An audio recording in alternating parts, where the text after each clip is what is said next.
This week I've been given the opportunity to give the students insight into the major sort of concepts around building marimbas.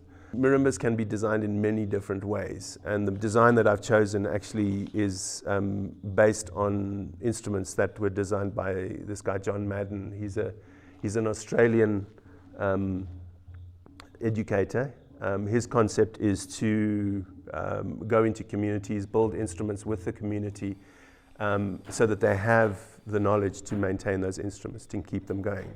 And that's directly in line with what Music in Africa wants to do. They're basically putting the demystifying this thing, putting it back into the hands of the people who are the most important. You need to keep this thing going. You need to use it as a tool to pass on the knowledge, to develop the music, to give kids the opportunity of being involved in music. We're just going to go through the construction of the marimba that was developed for the Music in Africa workshops. So I'm just going to go through piece by piece on the various different operations that are involved. I think probably one of the easiest things to do first would be to mark the ends. And this kind of moves things along and encourages you to keep going faster. I've actually got a little awl here, so this is just a little pointed tool that you can use to push through the paper and get your markings right. So I'm using the one, and as I said, what I did was make it the size of the small end, but you can use it for the big end just as easily. Just line it up with a corner at the bottom here. Make your two marks through the center of the circle. So these are going to be 3mm holes, and this one will be a 7mm hole. First, I'm going to use the 3mm drill bit. So don't drill straight down in this case. If you can, drill along the line of the edge, so that when the screws go in, they're going in at the right angle. You can go straight, it doesn't really make much difference, but it makes a little bit of refinement. Okay, and I'm actually going to do the 7mm holes as well. I'm going to just drill those through too, and then just open them up with a 7mm. And let's do the same here. So in this case, the slope goes the other way.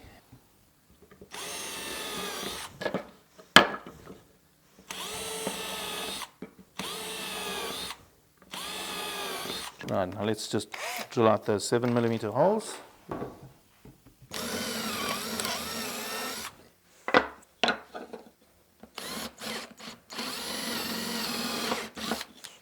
There we have it, the two ends done.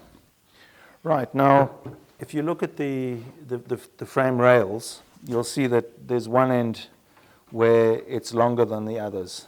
Okay, the rationale here is that as the notes get smaller, they get lighter. So that's the top. And if you want to, you could mark it. So you could put small end or top, depending on how you think about it in musical terms. If you think about the top as being the high bit, then you can write it as top and the bottom being the low bit.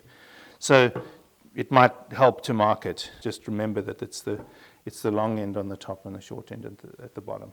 Okay, and the rails you can see are matched. These are at an angle, but what happens is when they're splayed like that, those line up straight because that's the way the notes are going to lie. Okay, so the thing to do would be to actually use this to mark your holes in the rails. Let's just put a countersink on these. So we'll need to put a countersink in there. So remember which way is the outside. In the case of the big end, the chamfer runs outwards. So make sure you put your countersink on the outside. The idea is we're going to glue this together. So you don't have to put too much glue, just a little bit of glue. Often people put way too much glue and then it squeezes out and then you've got a mess. So rather just tiny bit of glue. Wood glue is very strong. you only need a little bit to actually hold the wood together. I'm just going to put the last screw in this side.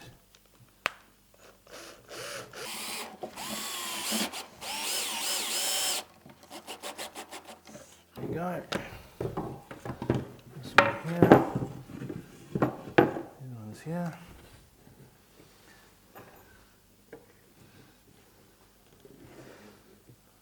Just make sure you've got the frame the right way around. And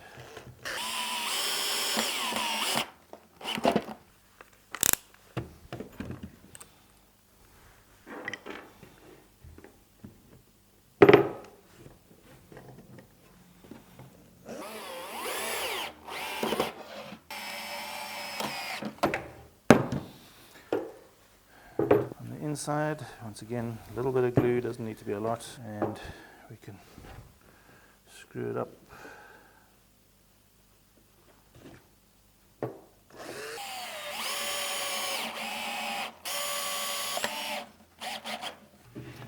And the last two.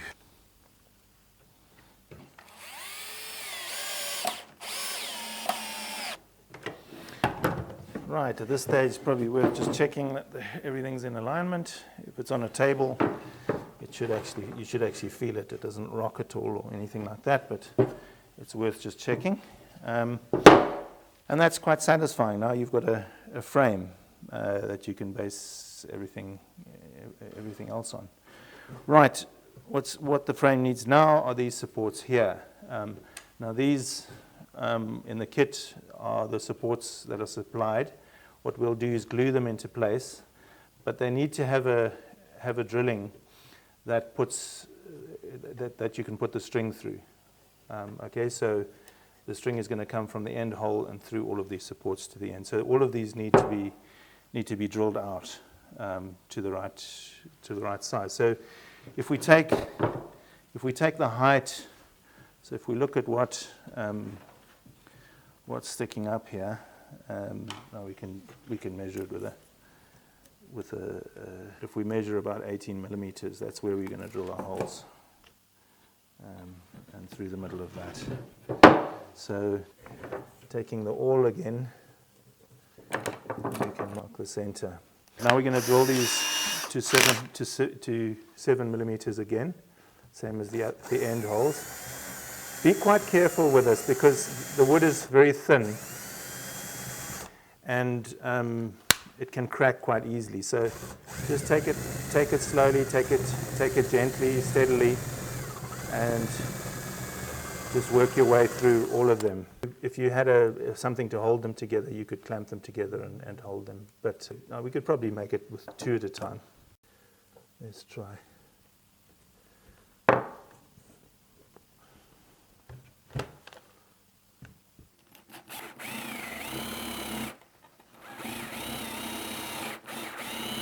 Right, there's our 12. Now it's a matter of putting them into the frame. And once again, tiny bit of glue, nothing too radical. It's only to hold them. You hold marimba with. You can wipe them off if you want to. And sawdust is very good at taking glue off your fingers.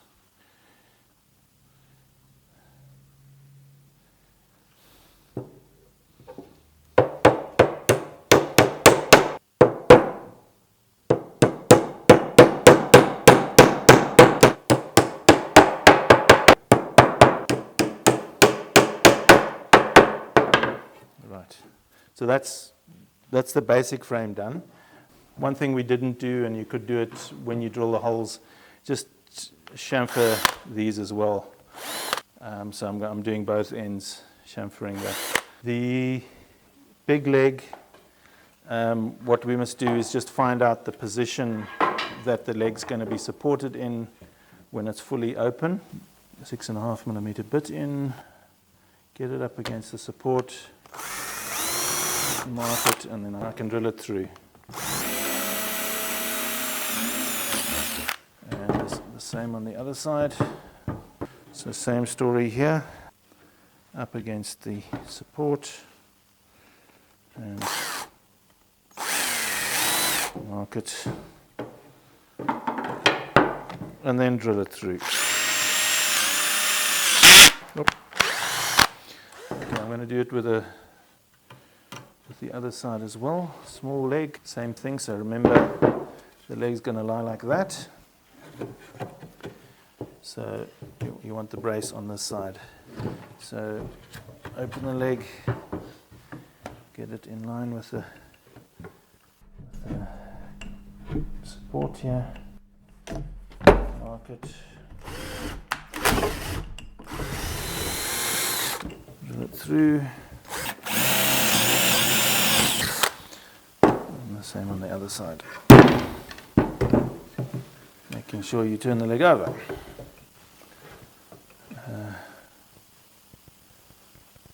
Same again, mark it.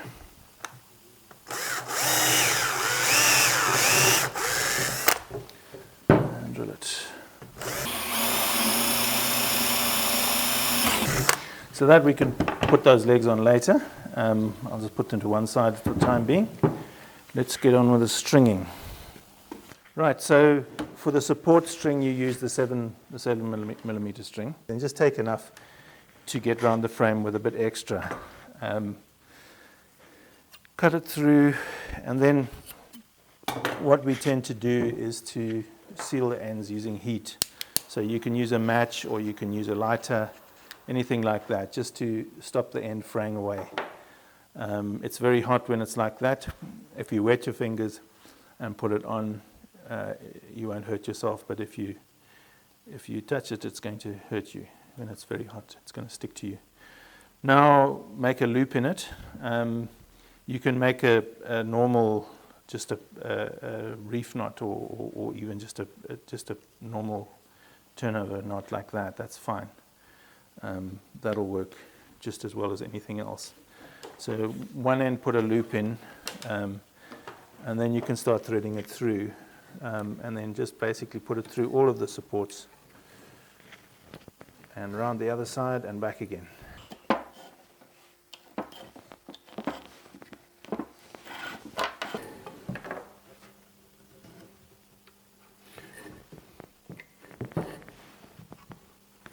And get it lined up like this. Okay, so pull it so that this knot is pulled right up tight against the end, and pull through as much as you can. Don't have a lot of slack in the rope. This kind of polyester actually stretches quite a bit, so try and take a bit of the stretch out of it. And then tie another loop into the string on the other end. So now I've got a second loop on the end. Okay. The reason for the two loops is so when you pull, you can now pull the two ends together. So if you keep looping it round, it forms like a pulley. And in forming a pulley, then you can actually pull and tension the string very tightly. This is just a very, very easy and quick and simple way and cheap way of tensioning the string. Okay. Any kind of note support system, you're trying to restrict the vibration of the notes as little as possible. By putting string in, and this is a traditional way, it's been done by most marimba makers around the world, by putting a string in, you now isolate the vibration, and you also allow the note to vibrate very freely. So this is a good method to and quite an easy method to allow the notes to vibrate as easy as possible. By putting pins in, you also restrict it. So instruments that have pins that actually hold the notes in the right place tend to buzz on the pins too, and also get eaten away by the pins.